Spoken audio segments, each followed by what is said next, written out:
Guys, আসসালামু আলাইকুম। চলে এলাম কিচেন রুমে একটা পিঠা তৈরি করার জন্য। পিঠাটা চাউলের গুঁড়া দিয়ে গোলাটা গোলাইছে।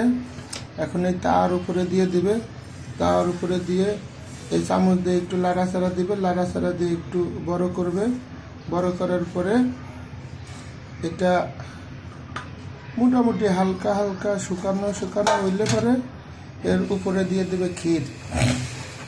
এই সে ক্ষীরটা বানানো কাঠবাদাম, কাজু বাদাম, পেস্তা বাদাম, কিশমিশ, চিনি, পোলা চাউলের সুজি দিয়ে বানানো।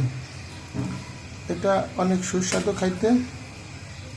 এখন এটা এর উপরে দিয়ে চামচ দিয়ে সিস্টেম মতো দিয়ে দিচ্ছে লম্বা লম্বা করে।